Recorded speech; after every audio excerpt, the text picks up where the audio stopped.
दोस्तों, आज की कहानी है बड़ा बनने के लिए बड़ा सोचो। अत्यंत गरीब परिवार का एक बेरोजगार युवक नौकरी की तलाश में एक दूसरे शहर जाने के लिए रेलगाड़ी से सफर कर रहा था। घर में कभी कभारी सब्जी बनती थी, इसलिए उसने रास्ते के खाने के लिए सिर्फ रोटियां ही रखी थी। आधा रास्ता गुजर जाने के बाद उसे भूख लगने लगी और वह टिफिन से रोटियां निकालकर खाने लगा।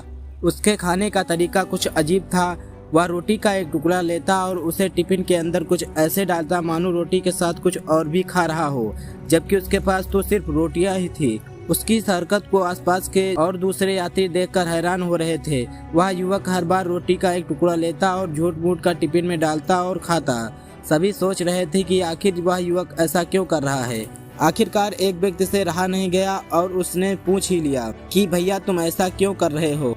तुम्हारे पास सब्जी तो है ही नहीं, फिर रोटी के टुकड़े को हर बार खाली टिफिन में डालकर ऐसे क्यों खा रहे हो, मानो सब्जी से खा रहे हो। तब उस युवक ने जवाब दिया, भैया, इस खाली टिफिन में सब्जी नहीं है, लेकिन मैं अपने मन में यह सोचकर खा रहा हूँ कि इसमें बहुत सारा अचार है। मैं अचार के साथ रोटी खा रहा हूँ।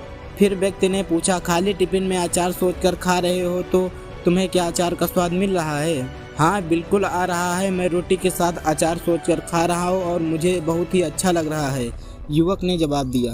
उसके इस बात को आसपास के यात्रियों ने भी सुना और उन्हीं में से एक व्यक्ति बोला, जब सोचना ही था तो तुम अचार की जगह मटर पनीर सोचते, शाही गोभी सोचते, तुम्हें इनका स्वाद मिल जाता।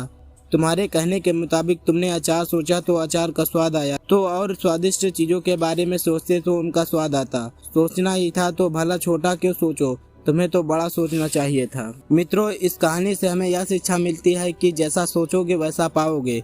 छोटी सोच होगी तो छोटा मिलेगा, बड़ी सोच होगी तो बड़ा मिलेगा। इसलिए जीवन में हमेशा बड़ा सोचो, बड़े सपने देखो तो हमेशा बड़ा ही पाओगे। छोटी सोच में भी उतनी ही ऊर्जा और समय खपत होगी जितनी बड़ी सोच में।